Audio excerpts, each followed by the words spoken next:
when me and my troublemaking friends were 13 years old, one of the many rowdy and mischievous things we would do would be Saturday night ding-dong ditch sessions. 10 years ago, we all lived on the same block in a typical suburban neighborhood. At the time, there were a lot less houses and more woods, though. I'm going to make up names for my friends for the case of this story. There was Mark, James, and Matt. Either Mark or James were usually the ones to go up to the houses and ring the bells.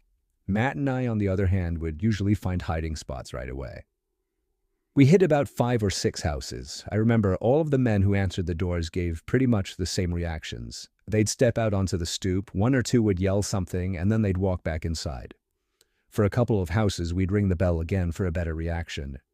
One guy yelled he was calling the cops the second time, so when he shut his door, we all booked it down the street and went to the next block over. As I mentioned, 10 years ago in this neighborhood, there were patches of wood sitting where houses sit today. On the next block over, there were a few patches of wood surrounding some of the houses, and the houses on this block seemed to be more unkempt. The first house on the block was across the street from the patch of woods, which made for a perfect hiding spot. The house was kind of run-down looking. Tall grass, a ratty old car with a cover on it in the driveway, and overall just a small house. Mark went up to ring the bell. He barely had time to make it across the street before the door opened. It was another man to answer the door. This guy really big, about 6 foot and stocky build. Unlike the others, he was furious immediately. He walked around his whole front yard checking the bushes, yelling threats. We all laughed as we always did. Eventually, he finally went back inside. Mark waited a few minutes, checked the windows, and then ran back up the stoop to ring the bell again. I didn't envy him with this house. I would not be bold enough to ring that man's bell again. Mark knew he probably didn't have as much time, so he ran to the side of the house and out of sight. The door opened much quicker this time, and this time the man came out with a rifle in his hand. We all looked at each other, simultaneously going, "Oh shit," under our breath. The man checked all the places he checked before, and then a few extra places this time, like behind his car, behind a couple trees, and then he walked to the center of his lawn and just stood there, as if he were thinking. He looked around, and then his head stopped as he was facing us in the woods. Me, Matt, and James looked at each other. We ducked lower in hopes that he didn't see us. After 10 seconds of staring in our direction, the man went back into his home. And then, we saw him appear at his front window, standing still like a statue, looking in our direction in the woods once again. We saw Mark creeping back over to the man's front door, but there was nothing we could do. We were too afraid to move or yell anything. Mark rang the bell once again and ran for it. The man didn't move, though, at least not for another minute. And then he turned and walked away from the window. We didn't see Mark again, but we were still too nervous to move or say anything. The next thing I remember, we heard Mark's voice from across the street yelling, "Run." We didn't understand until we heard someone running up from behind us, realizing upon turning our head that it was the man from across the street with his rifle in hand, pointed at us. We ran like little prey from the predator to Mark, who was waiting for us across the street. We ran for blocks until we were sure we lost him. Mark explained that he yelled when he saw the man sneaking across the street into the patch of woods with his gun. We didn't report him or any of what happened. We just told a few friends, and that was it. Luckily, the house was many blocks from us, so we never really had to pass it again.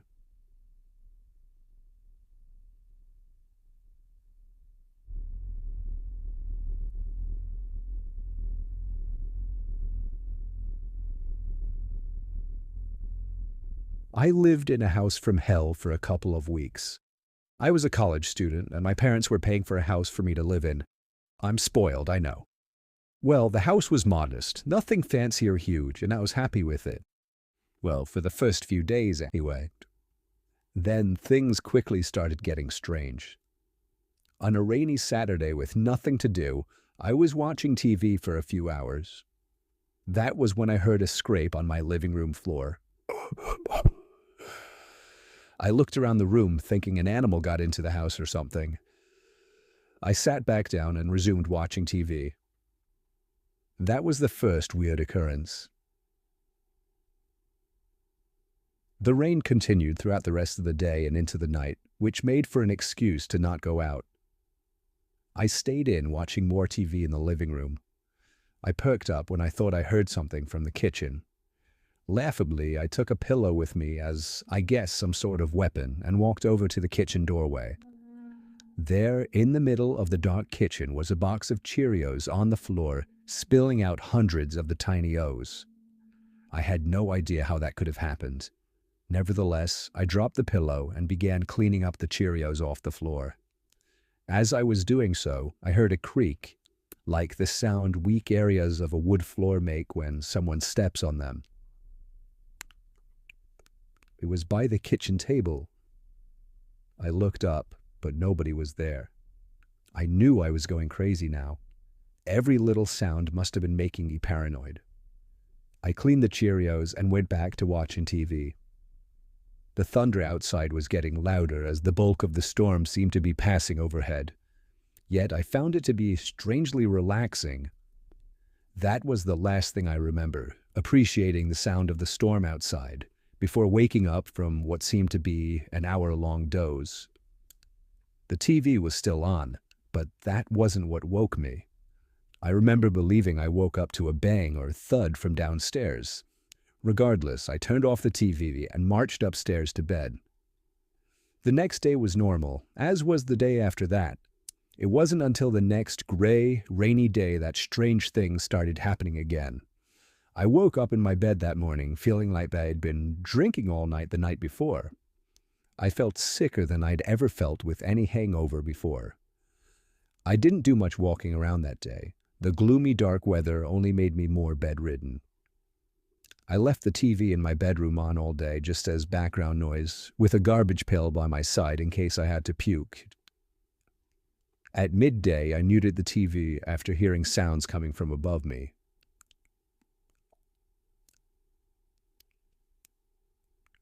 The attic. The attic door was actually in my bedroom, and most of the attic was built over that bedroom. It wasn't just one thud I heard, it was 3 or 4. I managed to get out of bed, despite the fact that every time I moved, I wanted to puke. I pulled the string to the attic door down, took one of my old baseball bats with me, and climbed up the steps. I pulled the light switch down to light up the attic. There were a few old boxes that must have belonged to the previous owners scattered about, but I couldn't see any living things to produce those noises. I climbed back down quickly because I was kind of scared of that attic. There were no more noises. Until that night. I woke up to, at first, what I thought was thunder, still feeling a bit sick. The familiar sound of a thud from up in the attic gave me chills. I pulled the string to the attic door back down, took my baseball bat once again, and climbed up the stairs. I made myself angry and screamed in the most intimidating voice I could. But before I could turn the light on, I heard the sound of a child giggling in the pitch-black attic. Words cannot describe the feeling of weightlessness, the feeling of my insides dropping inside of my body, the fear that I felt. The word fear is not enough to describe what I felt at that moment. I was out of that house so fast I don't even remember running. I called my dad in the cold room and asked him to pick me up. I explained everything the best I could. My parents saw how emotional I was about this, and in a weird sense, I think they believed me. I packed all of my things up with my parents the next day and moved back home. To this day, I'm convinced what I experienced in that house was completely paranormal.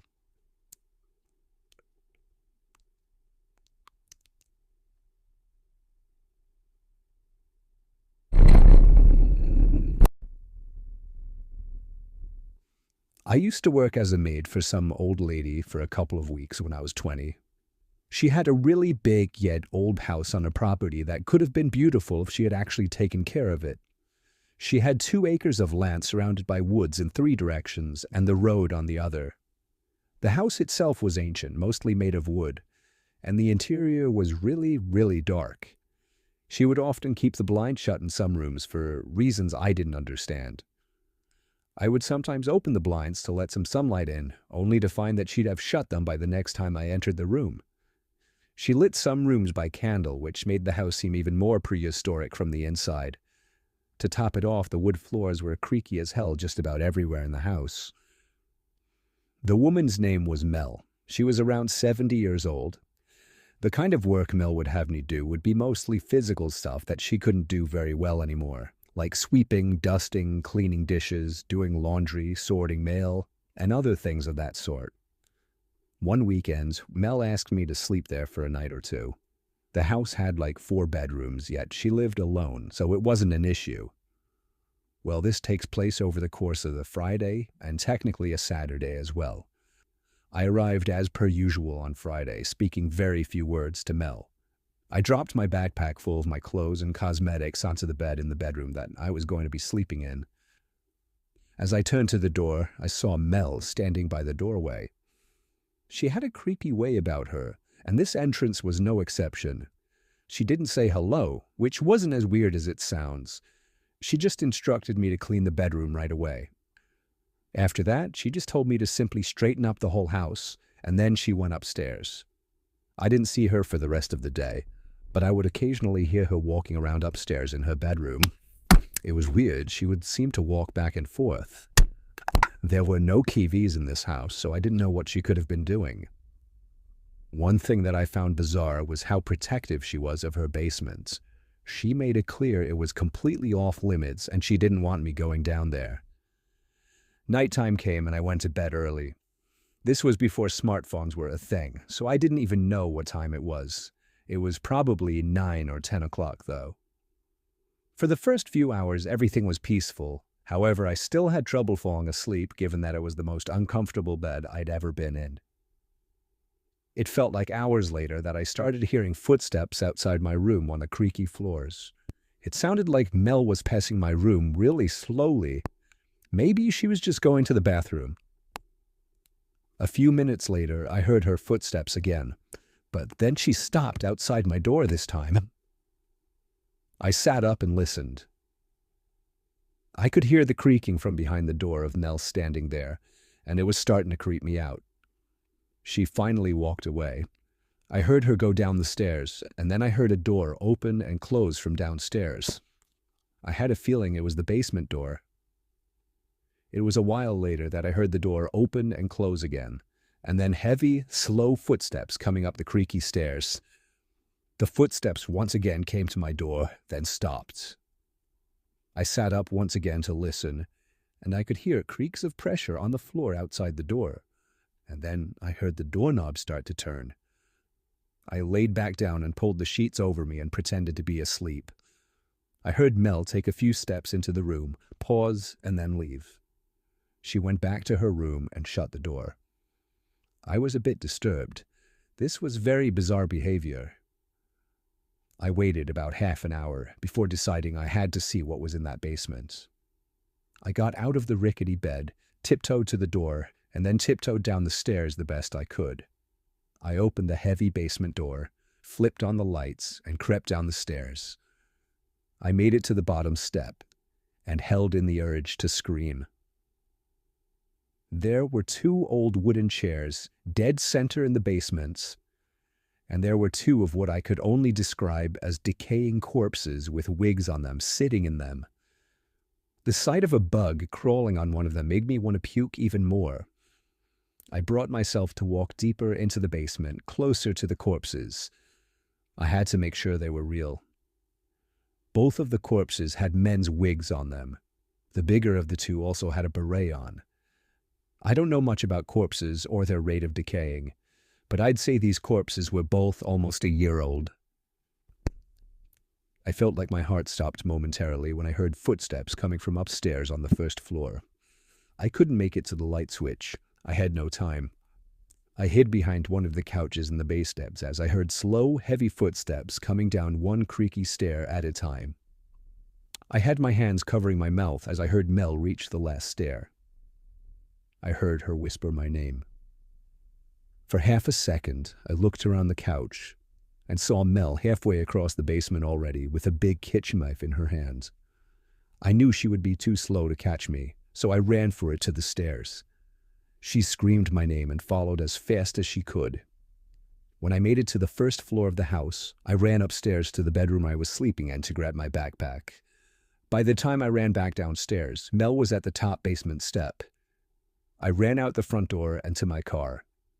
I turned it on, caught my breath, looked to the front door of the big old house, and saw Mel standing there. I drove off the huge property and down the road, making it back home within 10 minutes. Fortunately, I never gave Mel any of my information, such as my address or my phone number, so she was never able to contact me again. If I had to guess, I'd say one of those corpses belonged to her dead husband that she'd mentioned twice to me. As for the other, smaller corpse, I have no idea. But regardless, it was a disturbing scene to witness, and something was way off about that woman.